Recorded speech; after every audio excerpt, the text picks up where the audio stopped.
Às vezes, quando acordo antes do sol e o quintal ainda cheira a terra molhada, eu penso que minha infância terminou numa noite em que ninguém percebeu barulho nenhum. Não teve grito, não teve porta batendo, não teve vizinho curioso.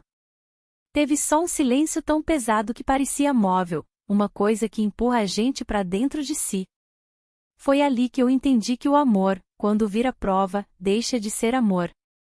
Meu nome é Zuleide, tenho 74 anos, e hoje eu vou contar o que eu guardei por décadas atrás dos dentes, como quem guarda um segredo entre a língua e o céu da boca. Nasci e cresci em Nova Esperança, interior da Bahia, estrada de barro que no verão virava poeira e no inverno virava atoleiro. A nossa casa era simples, sala pequena, 2 quartos, cozinha com fogão a lenha e a varanda de tábuas que meu pai chamava de nosso cinema, porque de tarde sentávamos ali para ver o mundo passar, as galinhas, a vizinha levando lata d'água na cabeça, o moço da venda empurrando bicicleta com um saco de farinha. De manhã cedo, o cheiro de café coado se misturava com o de tapioca estalando na chapa. Minha mãe dizia que esse barulhinho parecia aplauso da panela. Eu, menina, achava bonito e verdadeiro. Meu pai, Arlindo, era o tipo de homem que fala pouco e trabalha muito. Mãos sempre pretas de graxa, unhas cortadas na faca, o rádio empendurado num prego na oficina improvisada, tocando modão antigo e notícia ruim. Quando chegava em casa, lavava os braços num balde na porta, esfregava as palmas uma na outra, e o cheiro de sabão de barra misturado com óleo me fazia lembrar da segurança de um abraço. Se ele não dizia eu te amo, dizia trouxe um guaraná para dividir, e era o mesmo recado, só que de outro jeito. Minha mãe, Clarice, tinha vindo de Jequié com uma mala de papelão e um andar que fazia as pessoas abrirem espaço sem ela pedir. Cabelo preto preso numa trança firme, um vestido de algodão que nela parecia seda, e um olho que mirava fundo demais.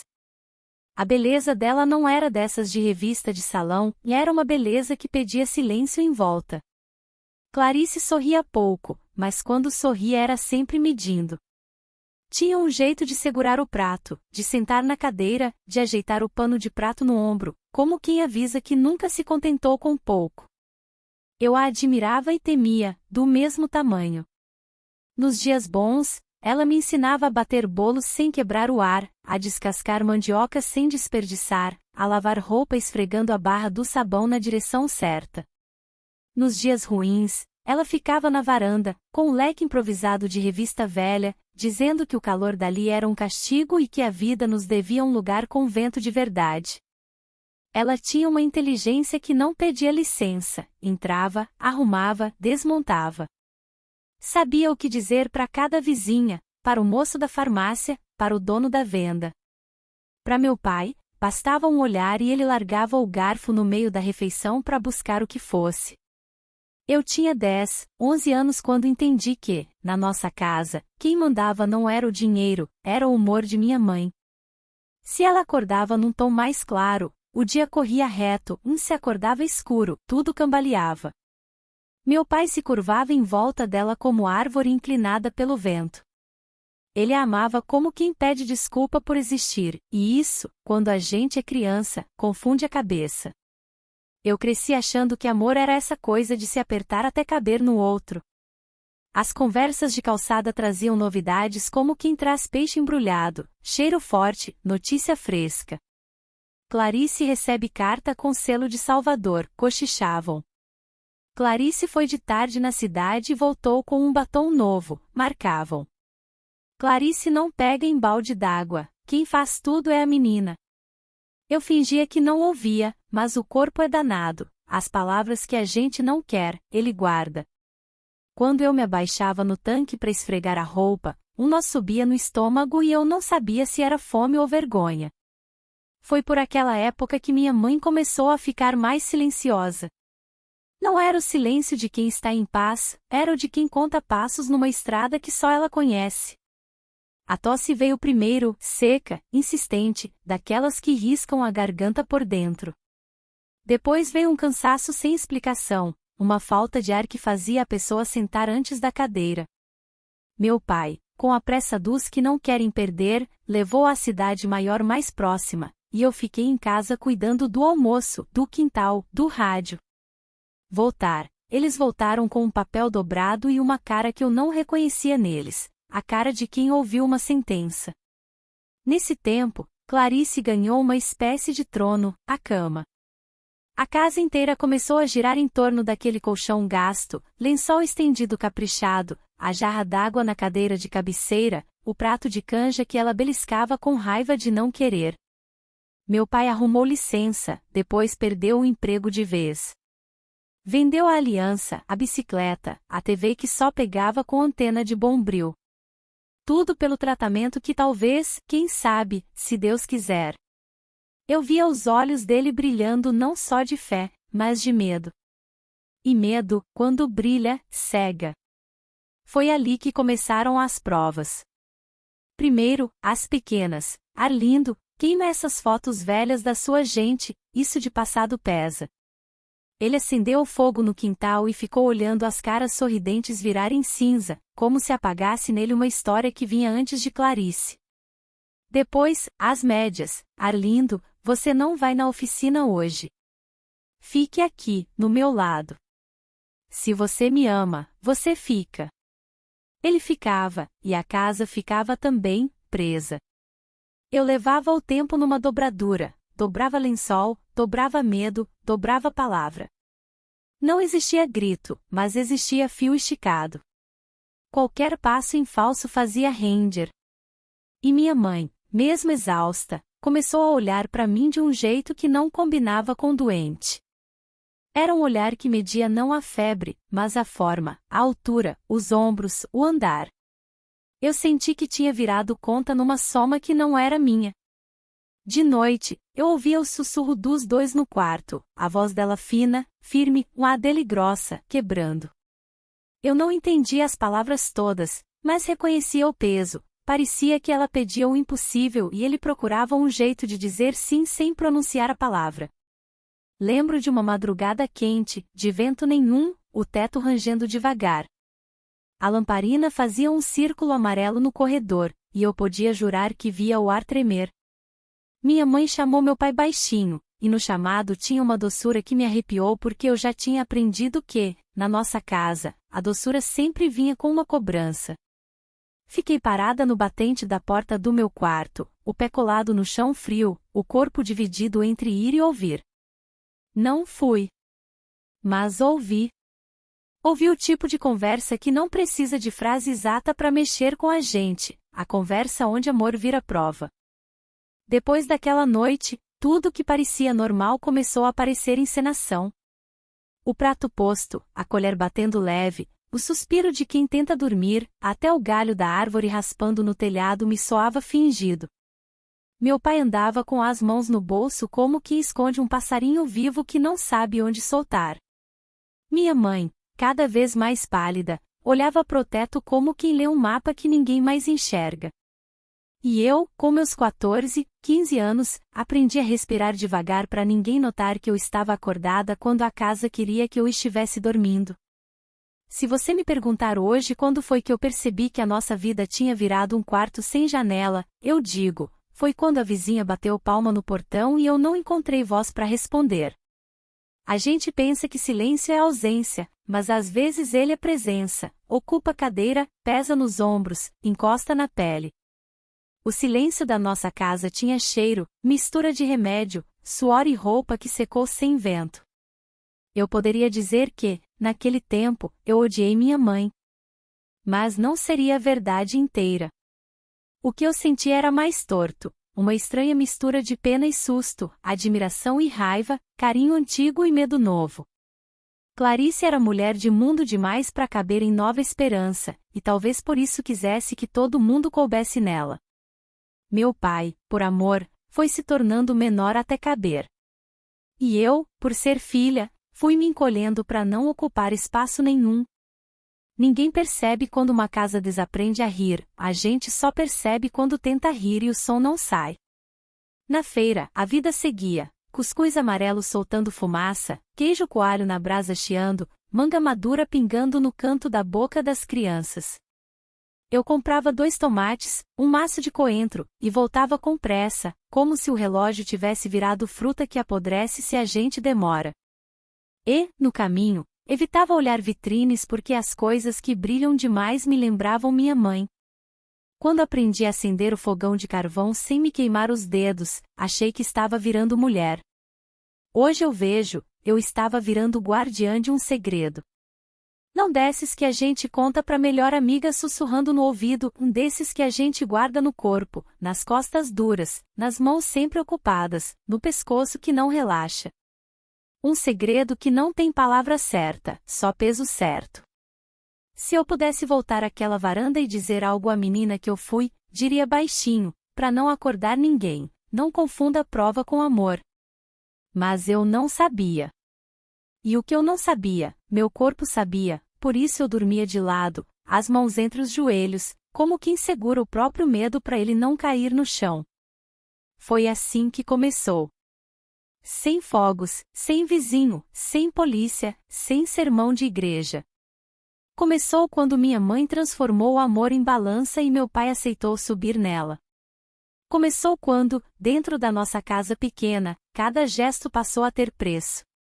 Começou quando a noite, aquela em que ninguém ouviu barulho, me ensinou que existem silêncios que gritam, e que um dia eu teria que aprender a escutar o meu ponto depois daquela noite em que percebi que o silêncio também podia gritar. Comecei a viver os dias como quem anda sobre vidro, cada passo podia cortar. A rotina de nossa casa era simples, mas nela havia uma tensão escondida, como uma corda esticada que ninguém via, só sentia no peito. Eu acordava antes do sol, porque minha mãe dizia que menina preguiçosa não servia nem para casar. Ia direto pro quintal, lavava o rosto na água fria da moringa e já começava a varrer a varanda. O pó vermelho da estrada entrava com o vento e se misturava ao cheiro do café que eu coava no pano. Enquanto isso, minha mãe ficava sentada, penteando a trança longa com calma, como se fosse uma rainha esperando o dia começar. Meu pai, Arlindo, voltava cedo da oficina. Muitas vezes, nem tomava café da manhã no serviço para guardar dinheiro. Mas de nada adiantava, quando chegava, Clarice já tinha outra exigência. Uma sandália nova, um vestido que vira em Feira de Santana, um perfume que alguém trouxe de Salvador. Eu via o suor escorrendo no rosto dele enquanto ela listava os desejos. Ele balançava a cabeça, dizia vou dar um jeito, e o coração dele parecia encolher mais um pouco. Com o tempo, eu entendi que na nossa casa amor era sinônimo de dívida. Minha mãe cobrava como quem soma contas, meu pai pagava como quem nunca quita. Eu, que só queria ser criança, virei ajudante de tudo. Lavava roupa na pedra do rio, esfregava até os dedos sangrarem, cozinhava feijão e farinha de mandioca com cheiro de fumaça grudado no cabelo, cuidava das galinhas e ainda tinha que manter a escola em dia, porque minha mãe dizia que menina burra não arruma futuro. Na escola, eu era calada. As outras meninas riam, cochichavam sobre namoros, brincavam de pular elástico. Eu ficava olhando, mas meu corpo estava cansado demais. Quando tentava rir, lembrava do olhar da minha mãe e a risada morria antes de sair. Os professores diziam que eu tinha jeito de adulta, mas isso não era elogio, era só mais um sinal de que eu estava envelhecendo antes da hora. As vizinhas comentavam. Dona Raimunda, que morava na casa da esquina, dizia baixinho, essa menina vive carregando o peso de gente grande. Eu fingia que não ouvia, mas cada palavra grudava em mim como poeira na pele suada. Eu queria poder responder, é que aqui em casa, se eu não faço, ninguém faz. Mas criança não tinha voz, não naquela época. O mais doloroso era ver meu pai se apequenar. Eu o amava com força, mas odiava vê-lo tão curvado.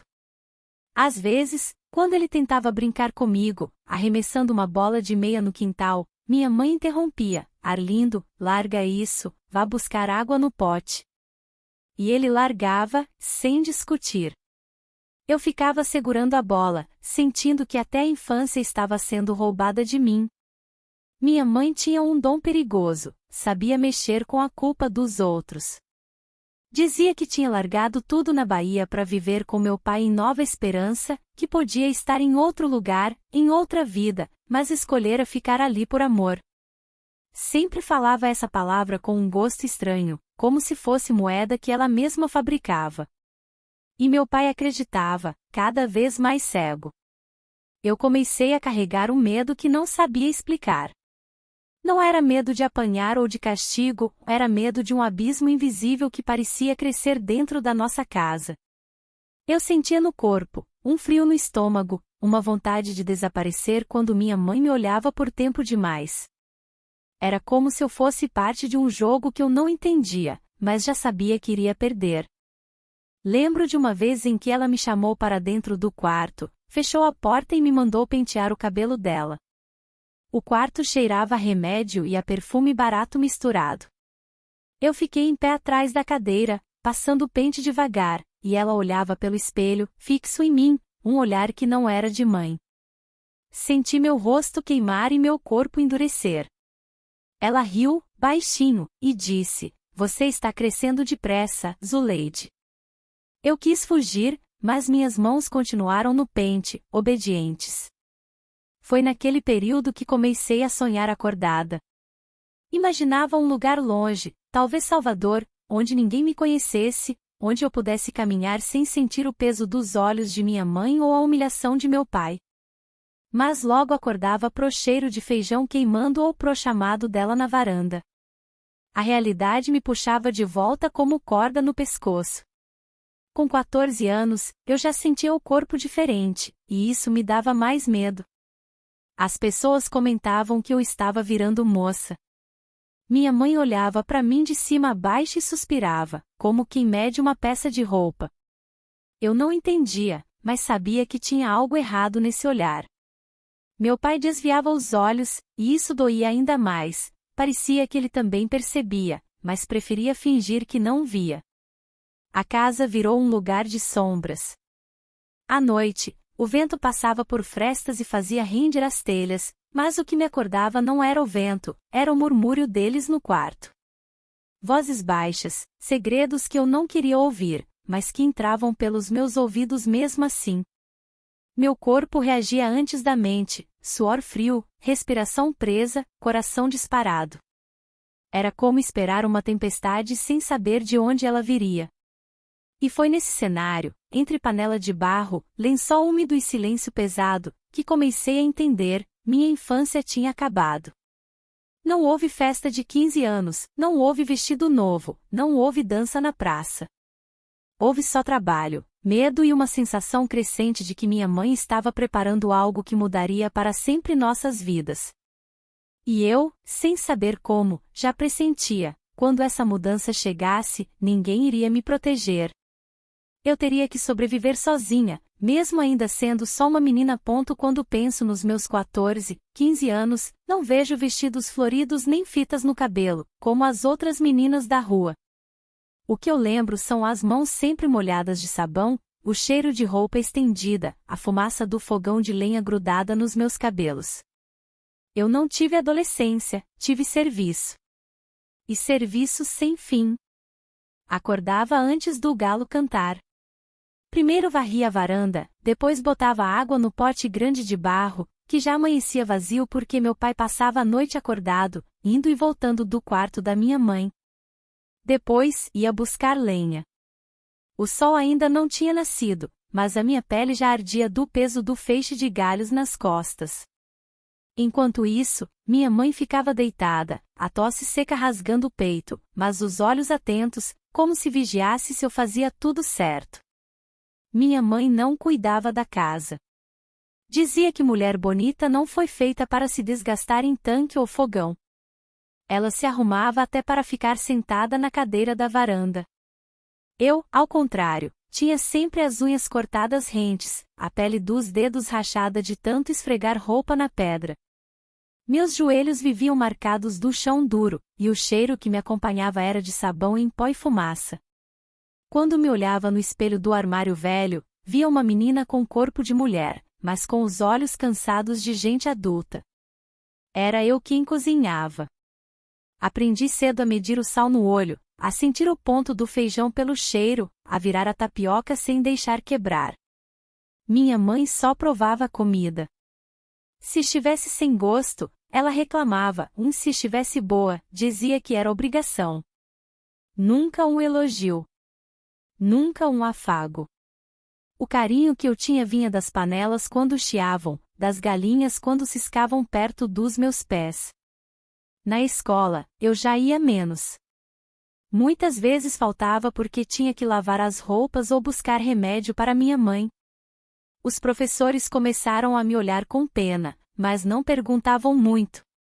Eu tinha vergonha de falar. Que palavras usaria? Dizer que em casa eu não era filha, era criada? Que minha mãe me olhava como quem mede um objeto? Que meu pai se escondia atrás do silêncio? As vizinhas cochichavam. Uma vez, quando fui buscar água no chafariz, ouvi Dona Eulália dizer: essa menina vai acabar definhando. Trabalha como mulher feita. E a outra respondeu: não é só isso, não. Clarice anda recebendo carta escondida. Vai ver que essa história ainda vai dar coisa. Eu fingi que não ouvi, mas o coração disparou. Voltei rápido com o pote, a água balançando e molhando a barra do meu vestido. Com o tempo, comecei a notar os detalhes. Minha mãe desaparecia algumas tardes e voltava com coisas novas, um batom, um colar, um lenço que não tinha antes. Quando meu pai perguntava, ela respondia seca: ganhei de uma amiga. Ele acreditava. Ou fingia que acreditava. Porque a verdade é que ele não queria perder. Preferia viver enganado do que encarar a realidade. E eu, no meio disso, sentia o corpo reagir. Era uma estranha mistura de vergonha e medo. Quando minha mãe me olhava por tempo demais, meu estômago embrulhava. Não era olhar de cuidado, era de avaliação. Ela passava os olhos sobre meus ombros, minhas pernas, como se me comparasse a algo que só ela sabia. Eu, ainda menina, encolhia. Tentava esconder o corpo debaixo dos vestidos gastos, mas não adiantava, ela enxergava por dentro. À noite, o corredor da casa parecia mais longo. Eu deitava na rede, fingia dormir, mas escutava as conversas no quarto deles. Voz baixa, às vezes choro dele, às vezes risada dela.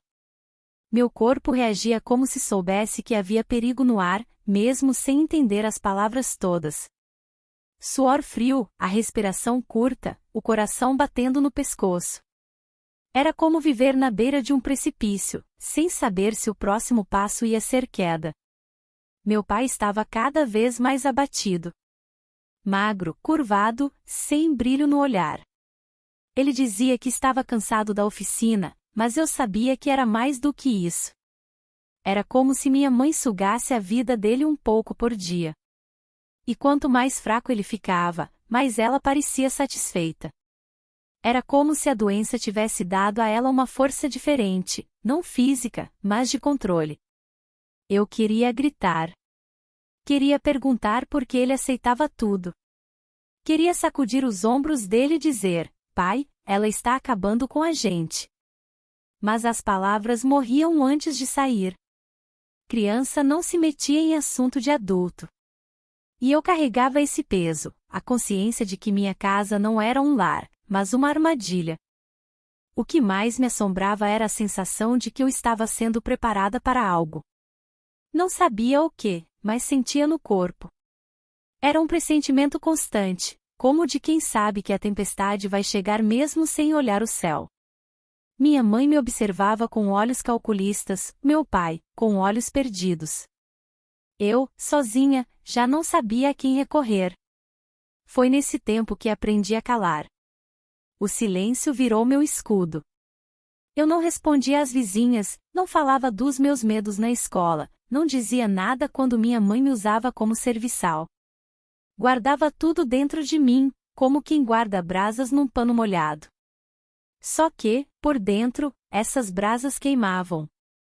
E quanto mais eu calava, mais eu sentia, havia algo terrível por vir. Algo que já estava sendo costurado nos sussurros da noite, nos olhares da varanda, nas ausências da minha mãe. E que, cedo ou tarde, ia cair sobre mim com o peso de todos aqueles silêncios. A tosse da minha mãe começou discreta, como quem pede licença. Mas logo tomou conta da casa. Primeiro eram acessos curtos, depois crises que a deixavam sem ar, o peito arfando, a boca seca. Eu corria com a moringa d'água, mas ela empurrava com a mão. Não é sede, menina. É essa vida que me sufoca. Meu pai ficava pálido, corria buscar remédio na venda, mas nada funcionava. Até que um dia, sem saída, ele juntou o pouco que tínhamos e levou-a para a cidade grande, numa viagem de ônibus cansativa, poeira vermelha entrando pelas janelas. Voltaram com um diagnóstico que ninguém queria ouvir. O médico falou em voz baixa, mas eu percebi pelo rosto do meu pai, o que ela tinha não tinha cura. Minha mãe, ao contrário, não se abalou. Voltou mais ereta, os olhos ainda mais frios, como se tivesse ganhado uma arma nova. Era como se a doença tivesse dado a ela não fraqueza, mas um trono. A cama virou altar. Tudo girava em torno dela. Meu pai abandonou a oficina, pediu licença, depois perdeu o emprego. Passou a cuidar dela em tempo integral. Eu fazia o resto: comida, roupa, limpeza. A casa virou prisão silenciosa. Cada gesto precisava passar pelo crivo dos olhos de minha mãe, mesmo quando febril. Ela controlava tudo com um levantar de sobrancelha, um suspiro calculado. Foi então que começaram as provas de amor. Primeiro, pequenas. Uma noite, ela chamou meu pai e disse: Arlindo, se me ama de verdade, queima essas fotografias. Tudo que veio antes de mim não importa. Eram fotos antigas, dos pais dele, da juventude. Ele ficou parado, mãos tremendo, mas no dia seguinte acendeu fogo no quintal. Eu vi o rosto de gente que eu nunca conheci se desfazer em cinza. Depois, os pedidos ficaram maiores. Mandou vender a bicicleta que ele usava para ir à oficina, com a desculpa de comprar remédio importado. Mandou trocar a aliança de casamento por uma garrafa de xarope caro. Quando o remédio não funcionava, ela ria de canto de boca, satisfeita. E meu pai, em vez de se revoltar, chorava como menino e pedia desculpa, como se tivesse falhado na missão. Às vezes, ela o chamava de madrugada. Eu escutava o rangido da cama e a voz dela, firme apesar da fraqueza: Você disse que faria qualquer coisa por mim. Qualquer coisa. Ele respondia entre soluços: Faço, Clarice, faço. Era um pacto que eu não entendia inteiro, mas meu corpo entendia. Eu me encolhia na rede, com as mãos frias, o coração batendo no pescoço. Comecei a notar que o olhar dela para mim mudava. Não era mais só de mãe exigente. Era um olhar de cálculo. Eu entrava no quarto com a bandeja de canja e sentia os olhos dela me medindo. Às vezes sorria de leve, um sorriso que gelava meu estômago. Você está crescendo, Zuleide, dizia.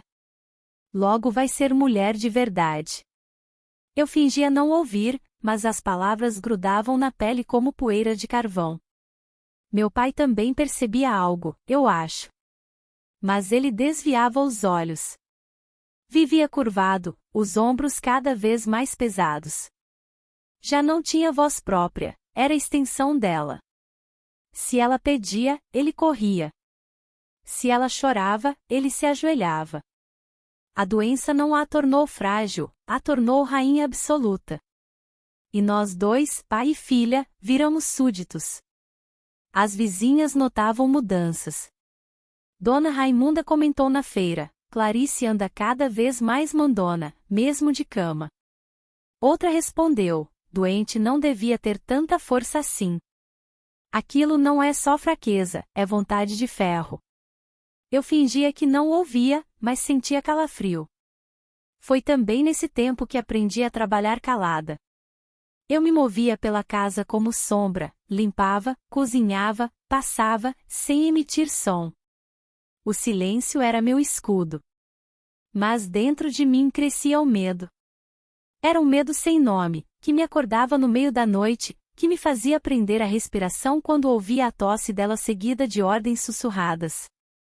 Uma noite, acordei com vozes baixas.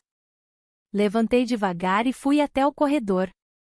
A lamparina acesa no quarto deles desenhava sombras compridas na parede. Pela fresta, vi minha mãe apoiada nos cotovelos, encarando meu pai, que estava ajoelhado no chão. Ela dizia: "Quando eu morrer, vou saber se você me amava de verdade. Vou observar. Quero que você prove." Meu pai chorava, balançava a cabeça, mas depois assentia, como quem não tinha escolha. Voltei para a rede tremendo. Entendi que minha mãe não queria só atenção, não queria só cuidado. Ela queria domínio total, mesmo doente, mesmo à beira da morte. E meu pai estava disposto a entregar. O que eu não sabia ainda era que, para ela, meu corpo também fazia parte desse jogo. Naquele tempo, cada refeição, cada tarefa, cada suspiro da casa tinha gosto de ensaio. Eu sentia que algo maior estava sendo preparado. Como se a doença fosse só pano de fundo para uma peça muito mais cruel. E eu, sem entender ainda como, era a parte principal do enredo. Eu não sabia nomear, mas já sentia, minha mãe estava tramando uma última prova, e dessa vez, não seria só contra meu pai. As noites em Nova Esperança ficaram cada vez mais longas. Eu deitava cedo, exausta do trabalho, mas o sono não vinha. Ficava deitada na rede, imóvel, fingindo dormir, enquanto o resto da casa respirava pesado. Só que havia algo que sempre me acordava: as vozes. Minha mãe chamava meu pai de madrugada, sempre num tom meloso que eu nunca tinha ouvido dela antes. Era uma doçura que não combinava com o corpo doente, nem com os olhos frios. "Arlindo", ela dizia, "vem cá, senta do meu lado." E meu pai, que dormia no chão ao lado da cama, se erguia depressa, tropeçando de cansaço. Eu ouvia o colchão render e depois o silêncio carregado, como se as palavras que vinham a seguir fossem mais pesadas do que os pulmões dela aguentavam. Eu não entendia tudo. Mas entendia o suficiente. Minha mãe fazia promessas estranhas, falava que, mesmo depois da morte, continuaria observando. Que nada escaparia dela. E exigia dele provas de amor cada vez mais bizarras, que não comesse se ela não comesse, que dormisse no chão enquanto ela ficava deitada, que abrisse mão de qualquer lembrança que não fosse ligada a ela. Meu pai obedecia. Às vezes chorava, às vezes tremia, mas obedecia sempre. Certa noite, fui buscar água na cozinha e parei no corredor quando ouvi minha mãe dizer: "Você sempre me prometeu qualquer coisa. Quero ver até onde vai." A voz dela era baixa, mas firme, quase sem ar. Meu pai respondeu soluçando: "Até o fim, Clarice." Qualquer coisa.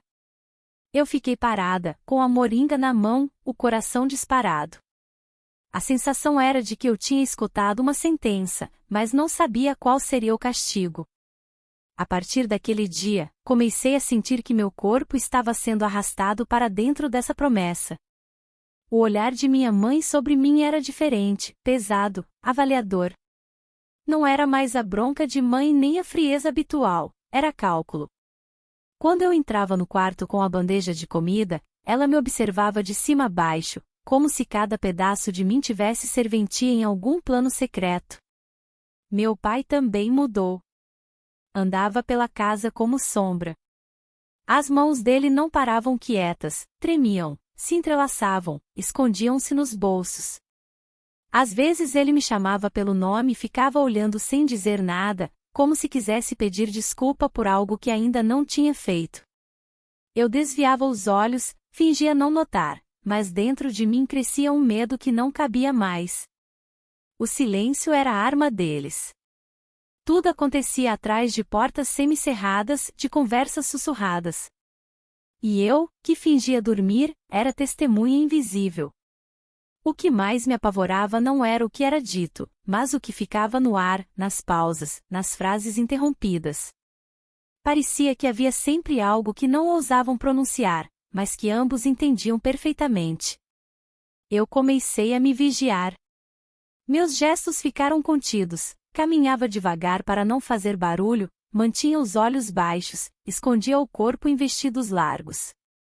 Até a respiração eu tentava controlar, com medo de ser notada.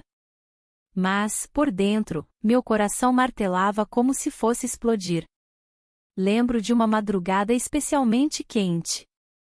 As telhas estalavam com o calor guardado do dia. Eu estava quase dormindo quando ouvi minha mãe tossir, depois chamar: Arlindo, acorda. Chegou a hora da nossa prova. A rede em que eu estava balançou com um susto. Sentei devagar, com o corpo inteiro arrepiado. Ele respondeu com voz rouca: O que você quer, meu amor? Ela fez uma pausa longa, e eu ouvi apenas a respiração pesada, antes de dizer: Quero que você me prove que nada, ninguém, é mais importante do que eu. O silêncio que se seguiu me esmagou. Eu segurei o pano da rede com tanta força que meus dedos ficaram dormentes. Depois vieram os soluços do meu pai e a risada baixa da minha mãe. Não era risada de alegria. Era risada de triunfo. Voltei a me deitar, mas não consegui fechar os olhos. O medo era tão grande que parecia físico, um peso no peito, um nó no estômago, uma vontade de correr sem ter para onde. Eu não sabia ainda o que ela ia pedir, mas tinha certeza de que a prova não terminaria com meu pai. Ela me incluía. Eu era peça desse jogo. As semanas seguintes foram iguais. Madrugadas quebradas por conversas que eu fingia não ouvir, mas que entravam pelos ouvidos e queimavam por dentro. Olhares dela que me atravessavam. O silêncio dele que me acusava. E eu, cada vez mais presa, cada vez mais consciente de que a explosão estava próxima. Naquela altura, eu já não era mais menina. Mas também não era mulher inteira. Era um corpo no meio, preparado contra a minha vontade para servir a um plano que não era meu. E todo dia, quando lavava roupa no rio ou varria o quintal, pensava: qual será a próxima prova? Porque eu já sabia, não era uma questão de se viria, e sim de quando ponto a madrugada caiu pesada naquela noite. O vento não soprava, o ar parecia parado, como se até a natureza tivesse medo de respirar dentro da nossa casa. Eu estava na rede, os olhos abertos, ouvindo o som do meu coração mais alto que qualquer outro barulho. Foi quando escutei o chamado. Arlindo, a voz da minha mãe saiu baixa, arrastada, mas firme. Não era pedido de quem sofre, era ordem de quem comanda. Meu pai respondeu com um murmúrio: Tô aqui, meu amor. Eu ouvi o colchão render quando ele se levantou do chão e se aproximou da cama. Pela fresta da porta entreaberta, vi a cena. Minha mãe estava apoiada nos travesseiros, os olhos brilhando na penumbra. Olhos de quem não tinha mais corpo saudável, mas ainda guardava poder. Ela o olhava como quem prepara o xeque-mate. Você sempre disse que faria qualquer coisa por mim, sussurrou. Meu pai assentiu, os ombros tremendo. Então chegou a hora da última prova. Eu não respirei. Segurei o ar, como se pudesse me tornar invisível. Quero que me mostre que nada neste mundo é mais importante que eu. Nem sua própria filha. Aquelas palavras caíram no quarto como pedra no poço. O silêncio que se seguiu parecia infinito. Meu pai levou as mãos ao rosto, começou a soluçar. Clarice, não, isso não, mas ela interrompeu: você prometeu. E promessa não se quebra. Se você me ama de verdade, vai provar. Meu corpo inteiro gelou. Eu sabia que era de mim que ela falava. A garganta fechou, as pernas endureceram. Por um instante, pensei que ele fosse resistir. Mas vi nos olhos dele quando levantou a cabeça, o mesmo olhar de sempre, o de um homem vencido. Ele se levantou, cambaleando, e começou a andar em direção ao corredor. Meu coração disparou tanto que quase denunciei minha presença. Corri para a rede, fechei os olhos e fingi dormir. Ouvi o ranger da porta do meu quarto. O silêncio foi pior que qualquer palavra. Senti o ar mudar quando ele entrou. Zuleide, a voz dele saiu baixa, rouca, encharcada de lágrimas. Fingi despertar devagar, esfregando os olhos. Pai? Que foi? Ele não respondeu. Apenas ficou me olhando, os olhos vermelhos, as mãos tremendo. Um silêncio longo, até que disse: Sua mãe quer que você vá até o quarto. Senti minhas pernas bambas. Levantei, obedecendo como quem caminha para um abismo. O corredor parecia não ter fim. Cada passo ecoava dentro de mim. Quando entrei no quarto, minha mãe sorriu. Não era sorriso de carinho, era de vitória. Ela estendeu a mão e disse com voz doce demais: Vem cá, minha filha. Senta aqui do meu lado. Meu pai ficou parado na porta, os olhos colados no chão. Eu me sentei na beira da cama, o coração disparado. Ela segurou minha mão com força surpreendente. Você sabe que eu vou morrer em breve, disse. Assenti em silêncio. Pois então, vai me ajudar a garantir que seu pai me ame até o fim. Eu não entendi como responder. Ou melhor, entendi sim, mas meu corpo não permitiu. Um enjoo subiu do estômago. Minha mãe apertou minha mão mais forte. Deita aqui, Zuleide. Vamos mostrar ao seu pai o tamanho do amor dele. Foi nesse momento que olhei para meu pai, esperando uma reação, uma proteção, qualquer coisa. Mas ele estava imóvel, como estátua rachada. Chorava, mas não falava. O silêncio dele me quebrou mais do que qualquer palavra da minha mãe. Eu tentei me levantar, mas o aperto dela me prendeu. A respiração ficou curta, os olhos embaçados. Meu corpo inteiro gritava para fugir, mas meus pés estavam colados ao chão. Meu pai deu um passo à frente, a mão estendida. E foi ali, naquele instante, que eu entendi: não havia mais saída. O que se seguiu naquela noite não precisa de palavras. Porque algumas dores são tão pesadas que matam a língua antes que chegue ao céu da boca. O que posso dizer é que me senti arrancada de mim mesma. Meu corpo virou casca vazia, meu olhar perdeu cor. Minha mãe observava tudo. Não com desejo, mas com triunfo. Como se cada lágrima dele fosse aplauso, como se cada tremor meu fosse prova de vitória. Quando terminou, ela encostou a cabeça no travesseiro e disse, satisfeita: agora sim. Agora posso morrer em paz. Sei que fui amada acima de tudo. Eu não chorei naquela hora. Meu corpo não permitiu. Fiquei imóvel, olhando o teto, ouvindo a respiração pesada dela se acalmar. Meu pai se encolheu num canto, soluçando como criança. E eu, sem lágrimas, entendi que minha infância tinha terminado de vez. Minha mãe morreu 3 dias depois daquela noite. O sol mal tinha subido quando ouvi meu pai chamar por ela, primeiro baixinho, depois alto, depois gritando como se o peito dele tivesse virado um quarto vazio. Corri pro quarto. Clarice estava de olhos fechados, a pele serena de quem descansa depois de vencer uma batalha que só ela queria. Meu pai caiu de joelhos ao lado da cama, apertou a mão dela e repetia: me perdoa, como quem reza. Eu fiquei na porta, imóvel. Não saía som de mim. O velório foi pequeno. 2 vizinhas por educação, o dono da venda, um primo distante que apareceu e sumiu.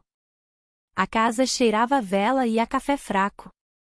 Eu usava um vestido escuro que não lembrava de ter, e as pessoas olhavam para mim como se eu fosse uma sombra.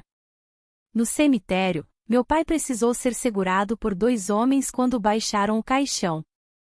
Ele se inclinou para frente, como quem quer ir junto. Eu fiquei atrás, sem chorar, sentindo o estômago oco, o corpo pesado. As lágrimas só vieram horas depois, no banheiro, debaixo do chuveiro de caneca, quando ninguém me ouvia. Quando voltamos, o silêncio tomou posse do que restava. Meu pai passou a morar na cadeira de balanço, a mesma em que minha mãe reinava. Ele balançava e olhava para a parede como se esperasse que ela saísse de lá. A casa ficou úmida, as janelas menos abertas, a panela mais vazia. Eu fazia comida, arrumava o quarto, lavava roupa, não por ordem, mas por hábito. Fazer era mais suportável que pensar. Na primeira semana, meu pai quase não falou. Na segunda, começou a procurar qualquer resto de Clarice, lenço, pente, um vidro de perfume com 2 gotas. Encostava o nariz e fechava os olhos. Na terceira, abriu a primeira garrafa. Para acalmar, disse. Na quarta, outra. E outra.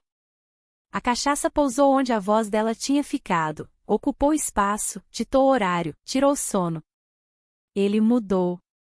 O homem que pedia desculpa a todo instante foi ficando amargo. No começo, chorava e me pedia perdão por coisas que não nomeava. Depois, começou a falar sozinho, a culpar o mundo, a reclamar do calor, da igreja, da vida. Quando bebia mais, a voz ficava arrastada e os olhos perdidos, como se ele conversasse com alguém que eu não via. Às vezes, parava na porta do meu quarto de noite. Eu trancava. Ficava com a mão na chave até o pulso doer, sentindo os passos dele indo e voltando no corredor. Os dias viraram uma linha reta: acordar, varrer, cozinhar, lavar, vigiar. Eu não dormia direito. Cada barulho me acordava: o estalo da madeira, o copo na pia, a cadeira dele rangendo no escuro. Meu corpo vivia em alerta, como o bicho pequeno que aprende a ouvir o mundo. Eu emagreci. As vizinhas comentavam na feira: essa menina tá sumindo. Dona Lourdes, a mesma que às vezes me dava um punhado de coentro a mais, me chamou num canto: se precisar, minha porta tá aberta. Agradeci com a cabeça. A boca não sabia falar. Um mês depois do enterro, ele entrou no meu quarto sem bater. Eu estava na rede, fingindo dormir, quando senti a madeira render. O cheiro da bebida chegou antes do corpo. Fiquei imóvel. Zuleide, ele disse, quase num sussurro. E ficou calado um tempo, como quem busca a palavra dentro d'água. Hoje ela me visitou em sonho. Silêncio. Disse que tá me olhando. Eu juntei as pernas, segurei as mãos entre os joelhos, e respirei devagar para não tremer. Vai dormir, pai, falei, com a voz que não parecia minha. Ele ficou parado um instante que me pareceu um ano, depois virou as costas.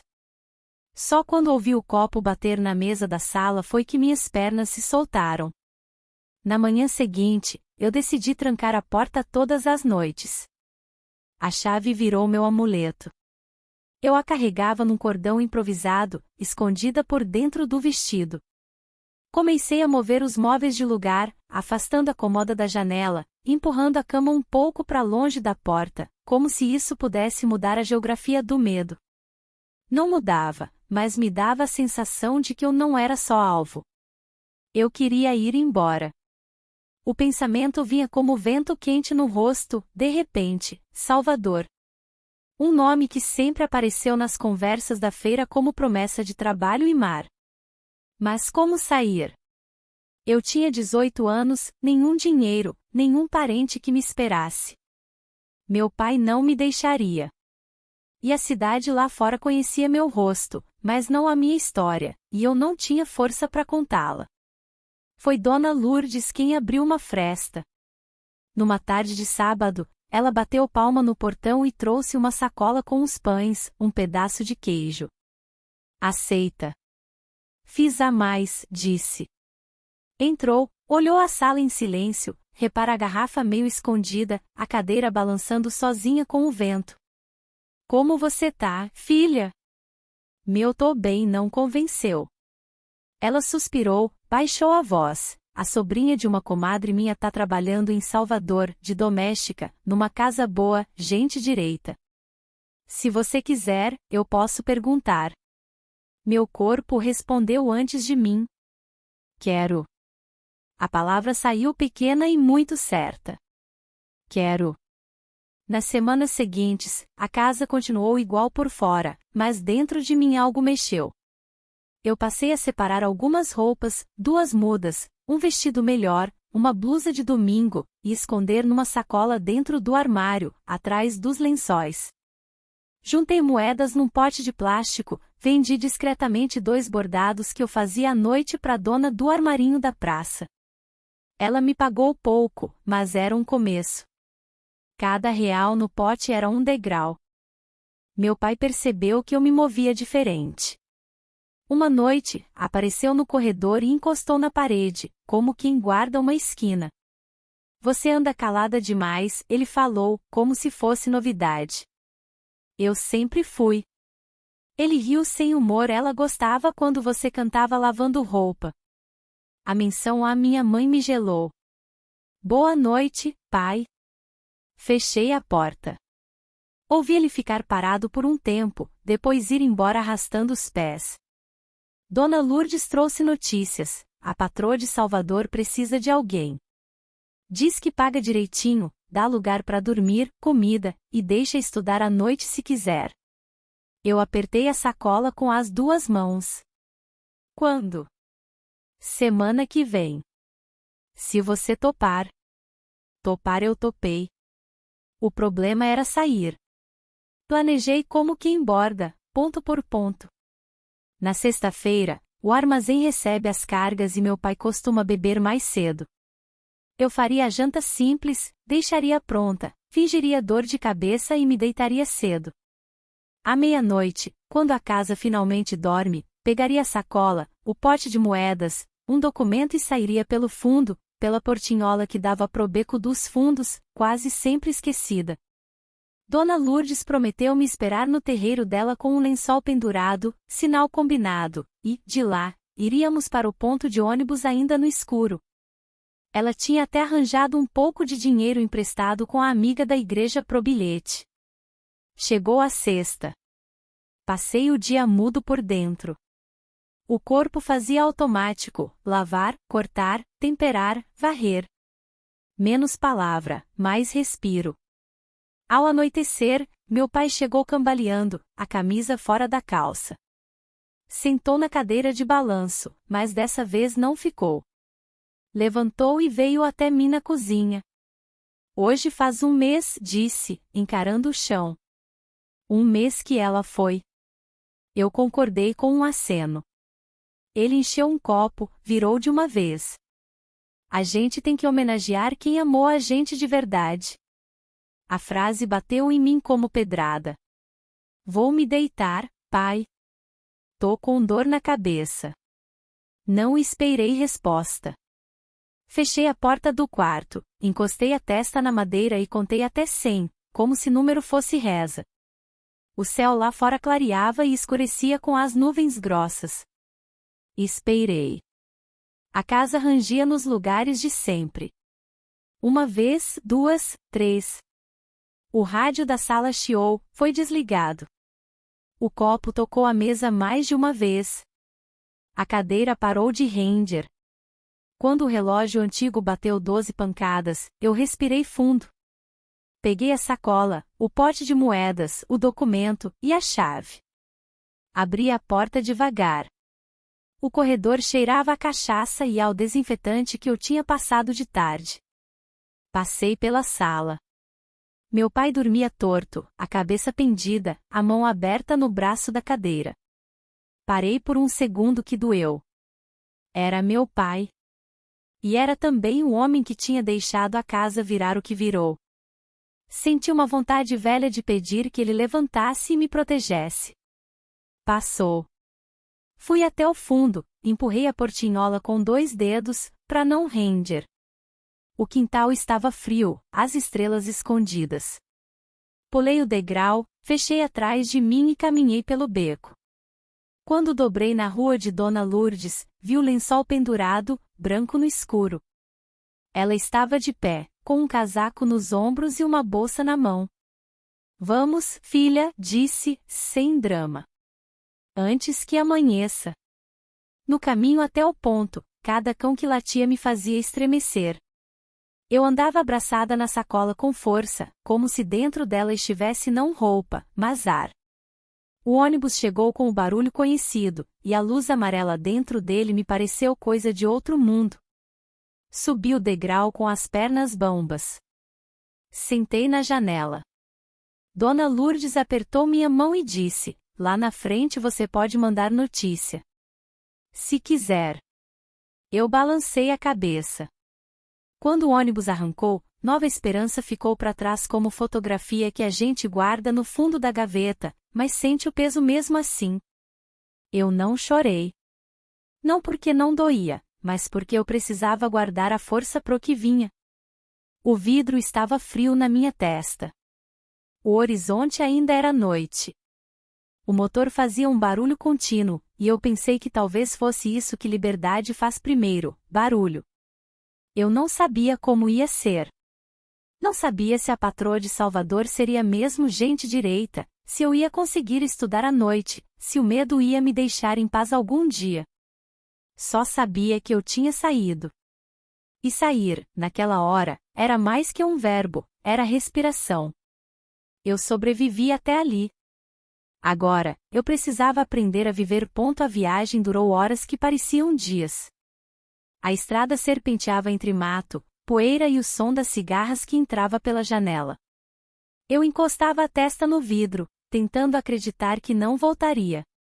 Cada quilômetro era um fio cortado entre mim e o passado. Quando o ônibus entrou em Salvador, o coração disparou. A cidade era enorme, cheia de prédios, buzinas, gente de todo lado. Nada lembrava a Nova Esperança. O cheiro de sal no ar parecia prometer alguma coisa nova, mas eu não sabia se era promessa ou ameaça. A casa onde fui trabalhar ficava num bairro de ruas estreitas, perto do mar. Era de uma família rica, paredes brancas, portão de ferro, janelas grandes. Quem abriu foi a patroa, Dona Eunice, uma mulher de meia idade, óculos na ponta do nariz e olhar que media tudo. Atrás dela, o marido, um homem calado, e duas crianças correndo de um lado pro outro. "Você é a moça indicada por Lourdes?" ela perguntou. Eu assenti. "Pois entre, vamos ver como se sai." O quarto que me deram ficava nos fundos, perto da lavanderia. Cama estreita, armário pequeno, uma janela que dava pro muro. Para mim, era palácio. Dormi naquela noite de roupa, abraçada à sacola como se ainda precisasse fugir. Os primeiros dias foram de aprendizado. Acordava antes do sol, varria o quintal, fazia café, arrumava camas, passava pano. A rotina era pesada, mas previsível. Isso já era alívio. O corpo doía, mas era dor limpa, de trabalho. Nada de passos no corredor de madrugada, nada de vozes me chamando da escuridão. À noite, deitava e dormia de verdade, sem precisar fingir. Mas o silêncio nunca me deixou. Eu carregava dentro de mim uma mudez que não se quebrava. As crianças me chamavam, pediam ajuda com brinquedos, iam alto. Eu respondia com sorrisos tímidos, palavras curtas. A patroa observava, às vezes torcia o nariz. Essa menina fala pouco demais. Não entendia que era meu jeito de sobreviver. O mar, sim, foi quem começou a me ensinar outra língua. Nos dias de folga, eu ia até a praia, sentava na areia com o vestido simples e ficava olhando as ondas. O barulho constante, indo e voltando, me lembrava que tudo passa. Que a água leva e traz. Eu olhava para o horizonte e pensava, lá atrás ficou meu inferno. Aqui, talvez, possa nascer qualquer coisa. Um dia, Dona Eunice me chamou na cozinha. "Você sabe ler e escrever direitinho?" Assenti. Ela me entregou uma lista de compras. "Então amanhã vai ao mercado." A confiança dela me espantou. Nunca antes tinham me dado responsabilidade fora dos muros de casa. Fui com a lista na mão e os olhos arregalados, perdida entre barracas, pregões e cheiros de fruta madura. Mas consegui. Voltei com tudo, no preço certo. A patroa me olhou de cima a baixo, satisfeita. Pode ser que você sirva para mais que vassoura, disse. Foi a primeira vez em muito tempo que senti algo como orgulho. Guardei dentro de mim aquela frase como quem guarda um pedaço de pão no bolso. Com o tempo, comecei a conversar com a moça da feira, com a vizinha que lavava roupa no tanque do lado. Pequenas trocas. Bom dia, tá caro hoje, choveu lá em cima? Eram palavras simples, mas me faziam lembrar que eu ainda podia existir entre pessoas. Mas havia noites em que a memória me puxava. Acordava suando, ouvindo passos que não estavam lá, sentindo mãos que não existiam. Sentava na cama, abraçava os joelhos e ficava até o sol nascer. Eu não falava disso com ninguém. O silêncio continuava sendo minha prisão mais fiel. Até que um domingo, voltando da missa, ouvi uma voz atrás de mim: "Você é nova por aqui, né?" Era uma moça de cabelos cacheados, sorriso aberto, mais ou menos da minha idade. Chamava-se Marta. Morava a 2 ruas dali, ajudava a mãe num pequeno armazém. Conversamos andando, ela falava sem parar, e eu respondia com acenos, até soltar uma frase inteira. Ela riu: "Achei que você fosse muda, menina." Eu corei, mas sorri. Foi o primeiro sorriso que não doeu.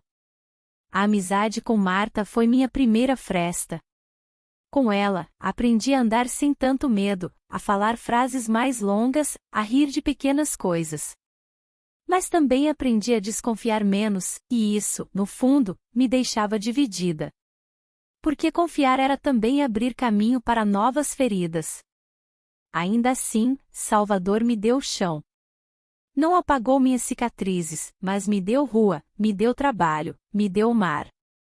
Aos poucos, percebi que sobreviver já não era suficiente.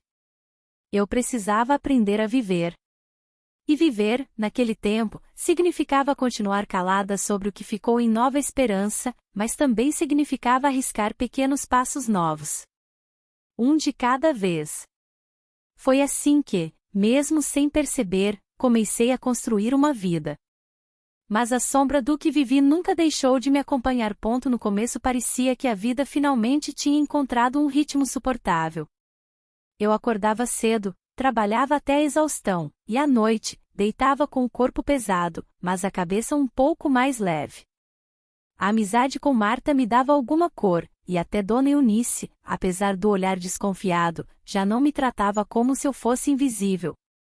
Mas dentro de mim, o silêncio ainda governava, como uma muralha que eu não sabia escalar. Esse silêncio, que para mim era proteção, para outros começou a parecer uma fraqueza. Foi o filho mais velho de Dona Eunice, Roberto, quem percebeu primeiro. Ele estudava em uma faculdade e passava os fins de semana em casa. Era educado no jeito, mas tinha um olhar que demorava demais em mim. Eu baixava os olhos, fingia estar ocupada, mas percebia.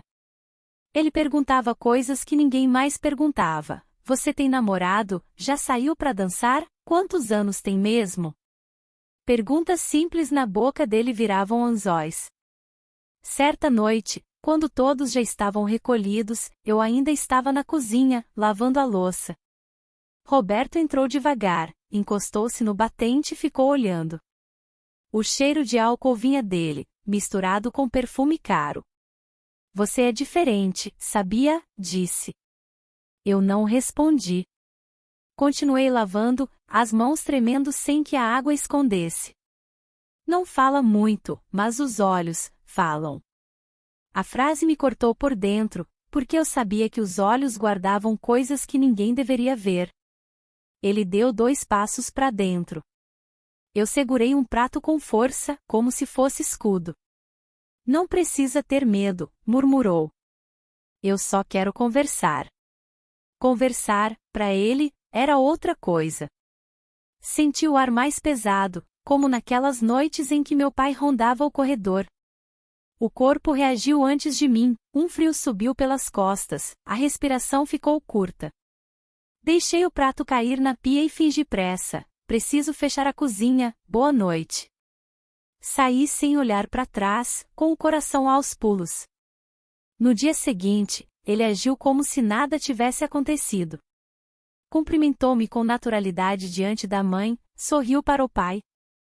Mas quando estávamos a sós, deixava escapar frases ambíguas. Você é tão quieta que dá vontade de descobrir seus segredos.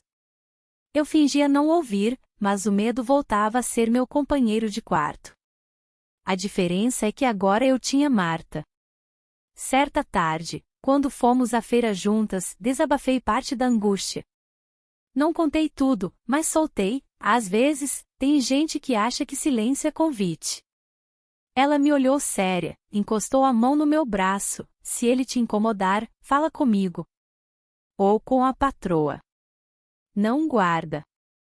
Eu balancei a cabeça, mas por dentro sabia que não seria capaz. Minha boca ainda era prisioneira. As coisas se repetiram mais algumas vezes. Olhares, frases soltas, passos que surgiam quando eu estava sozinha.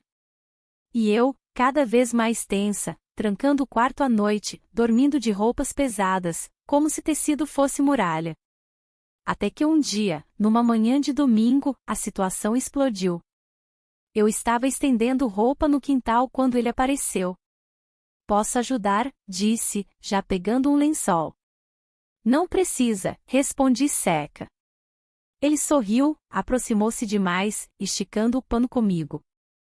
Sua mão roçou a minha de propósito. Soltei o lençol como quem solta a brasa. Ele riu baixo, tão arisca. Deve ter uma história por trás. Nesse momento, a voz de Dona Eunice ecoou da sala. Roberto. Vem aqui. Ele largou o lençol e foi, como se nada. Mas minhas pernas estavam bambas, e minhas mãos tremiam. A partir daquele dia, comecei a planejar de novo. Não uma fuga como de Nova Esperança, mas uma forma de ter mais autonomia. Conversando com Marta, descobri que havia cursos noturnos gratuitos para adultos, português, matemática, até datilografia. Vai te ajudar, e também te tira de casa à noite, ela disse. A ideia de sair daquelas paredes, mesmo que por algumas horas, me encheu de fôlego. Contei à patroa. Estudar, ela ergueu as sobrancelhas. Pode ser útil. Depois de um silêncio pesado, completou, mas não atrapalhe suas obrigações. Foi como uma permissão atravessada, mas para mim soou como chave. Na primeira aula, tremi ao entrar na sala. Gente de todas as idades, mesas riscadas, um quadro branco com letras enormes. Sentei no fundo. O professor, um senhor de voz firme, pediu que cada um dissesse o nome. Quando chegou minha vez, abri a boca e, pela primeira vez em muito tempo, falei meu nome em voz alta, diante de estranhos, Zuleide. O som ecoou como libertação. Naquele instante, percebi algo simples e imenso. Meu silêncio tinha protegido, mas também tinha me aprisionado. Se eu quisesse mesmo viver, precisaria aprender a quebrá-lo. E essa decisão, tão pequena e tão enorme, foi o que mudou meu caminho. As aulas noturnas viraram meu refúgio. Depois de passar o dia lavando, cozinhando e esfregando o chão, eu chegava cansada, mas com uma ansiedade diferente. Há de ocupar uma cadeira, segurar um caderno, ouvir palavras que não eram ordens. O quadro branco, com letras enormes, parecia um portal para outro mundo. No começo, eu quase não falava. O professor chamava, Zuleide, lê a frase. A voz saía baixa, trêmula, como se tivesse que atravessar um rio cheio de pedras. Mas cada vez que eu conseguia completar uma leitura, sentia o peito esquentar, como se uma janela se abrisse por dentro. Os colegas, homens e mulheres simples, trabalhadores, alguns até mais velhos que eu, batiam palmas discretas. Era um aplauso que eu nunca tinha recebido. Fiz amizade com duas mulheres, Joana, que trabalhava numa fábrica de costura, e Dalva, empregada doméstica como eu. Com elas, o silêncio pesava menos. Ríamos baixinho, trocávamos comida no intervalo, comentávamos da vida. Com Joana aprendi a escrever bilhetes curtos, com Dalva aprendi a fazer conta rápida de troco. Pequenas coisas, mas que para mim eram conquistas imensas. Só que dentro da casa de Dona Eunice, nada passava despercebido.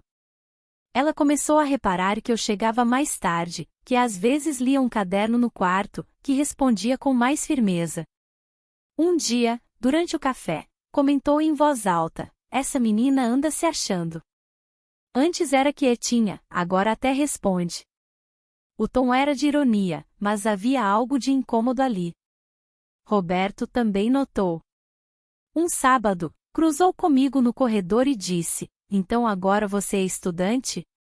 Vai achar que é melhor que a gente." O riso dele não tinha humor.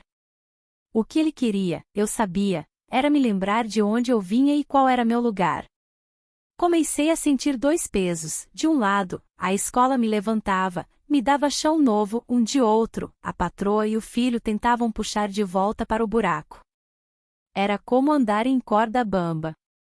Certa noite, cheguei da aula e encontrei Dona Eunice sentada na sala, com os braços cruzados. "O que aprende lá? A se fazer de importante?" Eu respirei fundo e respondi: "Aprendo a ler melhor. Isso pode ajudar aqui na casa também." Ela me olhou longa, silenciosa, até dizer: "Veremos." No fundo, acho que ela tinha medo. Medo de que uma empregada que lê e escreve queira mais que varrer e esfregar. Medo de perder o controle. Mas, apesar da vigilância, continuei. As palavras escritas começaram a se tornar minha segunda pele. Copiava frases do quadro, guardava no bolso, repetia no caminho de volta. Aos poucos, descobri que o silêncio que me sufocava podia ser quebrado não só com a voz, mas também com o lápis. Um dia, o professor pediu que cada um escrevesse uma carta fictícia. Eu tremi segurando o lápis. Escrevi: "Querida Zuleide, não tenha medo. Você tem direito de viver. Um dia, alguém vai te ouvir." Quando terminei, as mãos suavam, mas eu senti algo inédito. Pela primeira vez, eu tinha falado comigo mesma. Só que esse despertar começou a incomodar ainda mais Roberto. Uma noite, quando cheguei da escola, ele me esperava perto da cozinha. Disse, em voz baixa: "Você acha que vai mudar de vida só porque aprendeu a escrever? Pode escrever 1000 palavras, mas ainda mora no quartinho dos fundos." Ele avançou um passo, e o cheiro de álcool me atingiu. Meu corpo congelou. Foi nesse instante que ouvi a voz de Dona Eunice: "Roberto, deixa a moça trabalhar." Ele recuou, resmungando. Eu respirei fundo, agradecendo por dentro, mas sabia que não era proteção, era apenas mais uma forma de manter as coisas sob controle. E eu, naquela noite, deitada na cama estreita, percebi: aprender a falar e escrever me dava armas novas. Mas também atraía olhares perigosos. Era como acender uma vela no escuro: ilumina, mas também revela onde você está. E eu sabia que, mais cedo ou mais tarde, alguém tentaria apagar essa luz. A tensão foi crescendo como água em panela fechada. Roberto não desistia. Cada olhar, cada frase deixada no ar, cada passo que soava atrás de mim quando eu pensava estar sozinha. Eu já conhecia essa estratégia, era o mesmo veneno que envenenou minha infância: cercar, calar, acostumar o corpo ao medo.